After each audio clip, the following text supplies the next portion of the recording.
besoknya masuk lagi. Ulang lagi. Iya, pokoknya setelah maghrib atau sebelum isya atau sudah isya, itu selalu dia masuk. Dan yang bikin ngeri lagi, yang masuk bukan 1 atau 2 makhluk, tetapi sampai 7 makhluk. 7 makhluk yang masuk ke dalam tubuh dia. 7.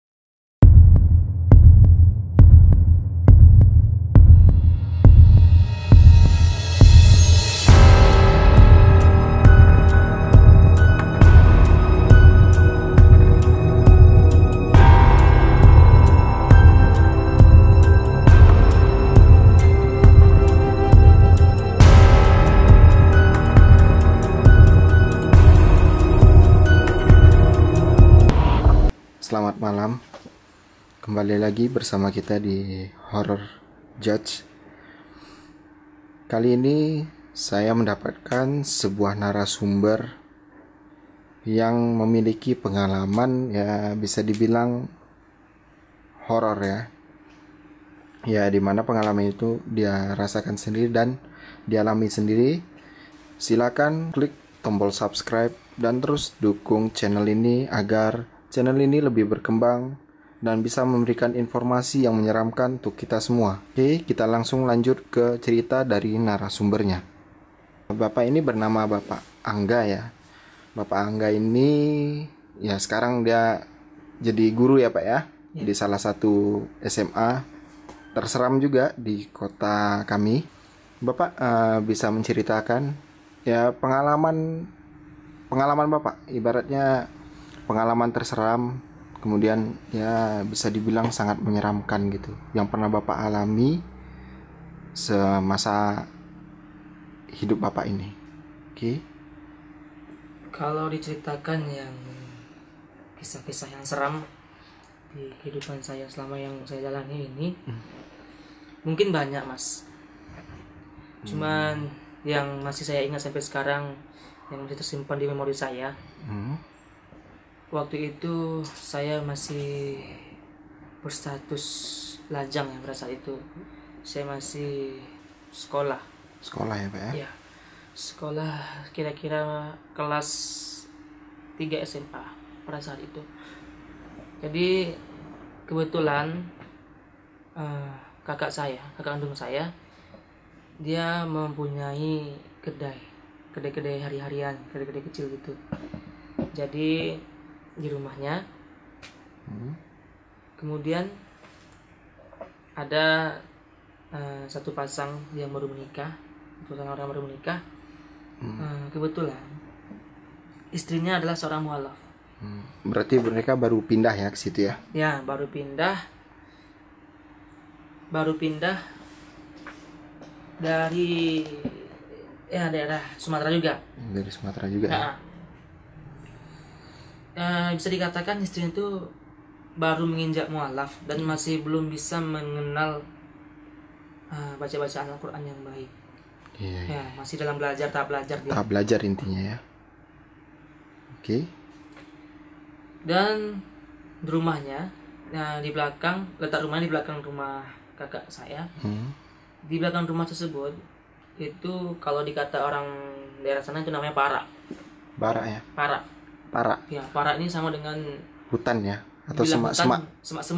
Semak tinggi gitu ya? Semak tinggi yang isinya ada bambu, iya. ada pohon-pohon matoa apa semacam kok, iya. Parak gitu. Nah, jadi ketika saya masih kecil pun, kami main di sana pun memang agak rasa seram gitu main. Oh, berarti memang sudah terkenal ya? Ya, terkenal. Kadang orang nampak ini gitu. Nampak putih-putih. Jadi kebetulan yang mualaf ini suaminya sering pulang malam. Kadang pulang besok, kadang satu hari nggak pulang gitu. Oh, berarti dia kerjanya ya menghabiskan waktu banyak lah ya untuk bekerja ya? Meskipun kurang tahu dia kerja apa, saya nggak tahu juga. Dan ini menurut mendengar dari cerita dia, sebelum dia kesurupan, dia dirasuki itu, dia melihat sesosok kepala melintas di atas kamar mandi dia. Kebetulan kamar mandi itu atapnya Di luar? bolong ya. Oh. Di dalam cuman bolong atapnya. Berarti nggak beratap gitu ya? Nah, nggak beratap. Kayak apa? Kamar-kamar mandi Umum gitu. umum ya? Ya. Jadi dia nampak semenjak itu dia mulai kesurupan. Berarti nggak cuma sekali? Nggak, pertama sekali yang masuk itu suaranya seperti laki-laki. Berarti otomatis si mbak yang kesurupan tadi suaranya itu berubah jadi laki-laki gitu ya? Iya. Awalnya gini. Awalnya setelah maghrib dia pergi ke rumah kakak saya, kedai. Kebetulan gitu. dia dia minta diajarkan membaca Al-Quran. Jadi kami sedang mengajarkan baca Al-Fatihah. Sedang baca, tiba-tiba dia pingsan. Kami kira dia hamil atau gimana gitu, sakit apa. Ternyata pas dia pingsan, tangannya ini kuat menggenggam. Oh, berarti dalam keadaan kaku gitu ya? Ya. Kaku ya? Kami gendong ke rumah sama orang-orang tetangga dekat. Kami gendong ke rumahnya. Kemudian dia kesurupan, disadarkan sama Ustadz, sudah sadar. Besoknya masuk lagi. Lagi. Iya, pokoknya setelah maghrib atau sebelum isya atau sudah isya, itu selalu dia masuk. Dan yang bikin ngeri lagi, yang masuk bukan 1 atau 2 makhluk, tetapi sampai 7 makhluk. 7 makhluk yang masuk ke dalam tubuh dia. 7 makhluk. Yang terakhir itu yang masuk nenek-nenek. Karena suaranya berubah. Hari ini bisa saat ini dia bisa laki-laki, kemudian berubah dengan anak, dan terakhir nenek. Tapi yang waktu berubah jadi nenek suaranya, ketika kami memegang kakinya atau tangannya dia lagi memberontak, saya pribadi megang kakinya yang berontak, membaca ayat kursi dalam hati, langsung dia menatap mata saya. Dia langsung tahu gitu ya. Kami bacakan ayat kursi keras-keras. Kami bacakan Al-Ikhlas, Al-Falaq, An-Nas. Diikuti oleh nenek. Diikuti sama dia. Diikuti. Padahal dia belum ada hafal satupun.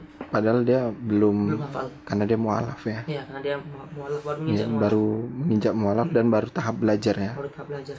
Langsung diikutinya sampai habis. Sampai habis semua ayat-ayat itu. Jadi di situ saya berpikiran di mana letak besarnya Al-Quran itu.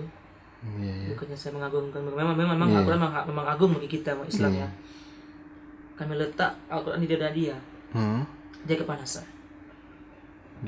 Ya, jangankan untuk menggeser, untuk membuang aja dia nggak bisa. Megang pun nggak berani. Gitu ya. Berarti upaya itu memang udah dilakukan. Berarti barang ustadznya ya diletakkan ingin diletakkan di dada yang wanita kesurupan tadi.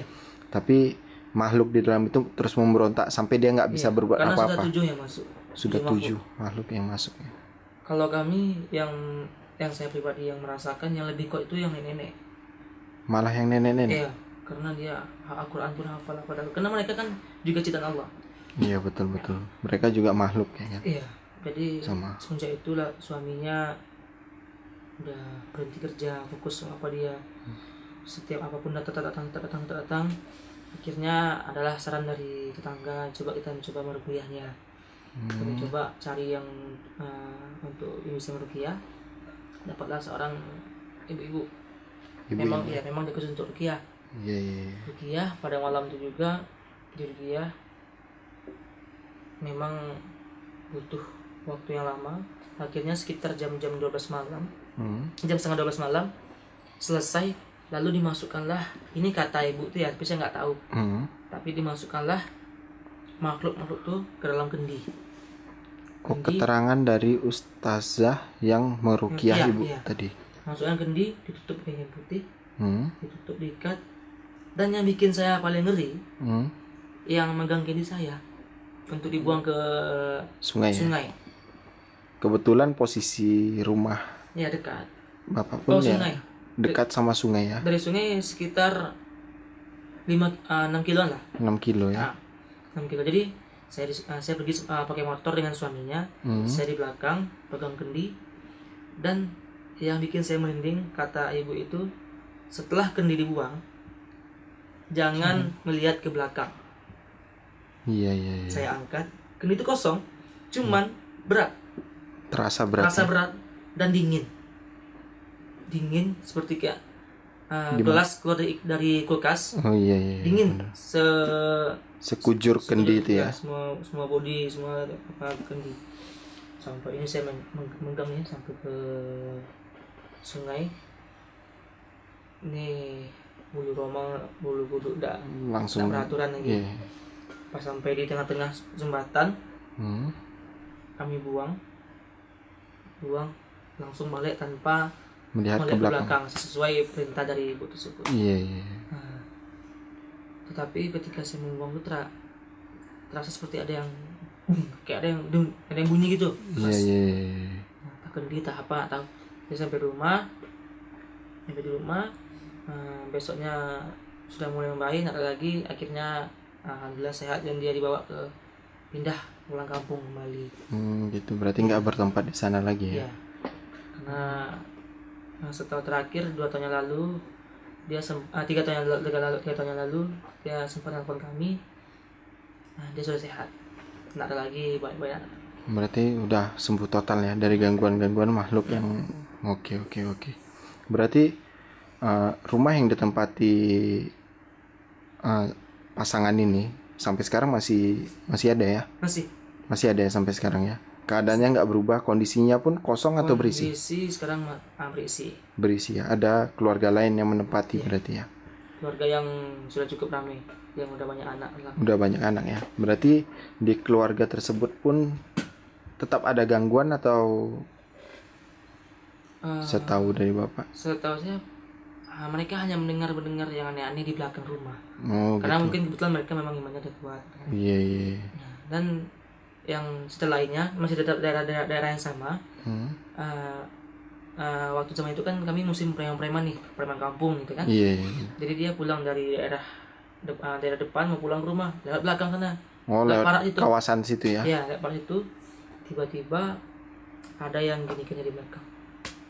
Nepuk pundak. Ya. Dia ke belakang, ternyata dia kenal sama orang. Yang nepuk tuh orang yang udah meninggal. Oh, dia kenal. Iya. Berarti yang nepuk pundak dia itu orang yang sudah meninggal yang dia kenal. Iya. Mungkin jinnya menyerupai. Pastinya. Manusia yang udah meninggal tuh. Dan pas dia ngeliat itu, dia menggenggam tangan sambil lari sampai pagi tangan ini nggak terlepas. Nggak bisa lepas ya. Karena saking ketakutannya, suges dia ketakutan dan sebagainya mungkin ya. Iya. Okay. Pokoknya dekat daerah kami yang sekitar sana selalu nampak ada yang bapak-bapak yang sering main domino di depan yang dekat lagi sini main domino. Kebetulan di depan kedai kami ada batang kapas besar. Batang kapas ya? Ya, batang kapas. Lurus pandangannya ke kedai satu lagi. Ada bapak-bapak main domino. Iya. Sekitar jam 2 mereka nampak kayak mempelai anak daro. Kalau orang Minang anak daro. Kalau itu dalam bahasa berarti mempelai wanita gitu. Memakai ini, pakai apa semuanya. Tapi tidak ada wajah. Semenjak itu mereka tidak ada lagi main domino di sana. Nggak ada yang berani lagi setelah itu ya. Berarti kondisi makhluk itu saat dilihat berarti nggak cuma satu orang yang melihat, berarti semua ya, rata ya. Banyak. Ada lagi setelah itu dari daerah sana sekitar 300 meter 400 meter ada tiang listrik. Itu rutin selalu didengar sama orang yang melintasi jam-jam 1 ke atas, selalu dengar teriakan orang minta tolong dari dalam tiang listrik. Dari dalam tiang listrik itu? Ya.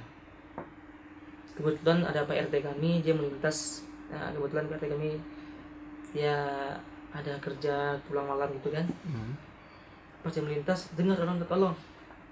Namanya Pak RT kan merasa jiwa sosialnya tinggi kan. Diletaknya motornya di depan rumah. Ternyata pergi kaki ke sana. Di sekitar tidak ada nampak. Depan dengar dalam tiang listrik. Di dalam tiang listrik? Iya. Besi atau besi. Yang besi itu ya? Yang besar. Iya. Berarti semacam semi sutet ya kalau bisa dibilang ya, yang besar kan, yang besar. yang tiang listrik besar dia kan. Ya. Iya. Betul. Yang dipagar-pagar pakai besi. Iya betul. Kalau didengar sih cukup apa ya, dengar ceritanya aja udah bikin apa ya, udah bikin pengalaman merinding nambah lagi ya kayaknya. Jujur ini pengalaman yang luar biasa sebetulnya dari Pak Angga. Itu sebetulnya ya Pak ya, salah satu cerita terseram di balik cerita-cerita yang Bapak alami ya, yang udah kita dengar sebelum kita sebelum kita membuat podcast ini. Dan kemungkinan podcast dengan Pak Angga ini akan berlanjut di sesi berikutnya ya, karena ceritanya masih panjang. Untuk sesi podcast ini kita stop sampai di sini dan kita lanjutkan di sesi yang berikutnya. Oke.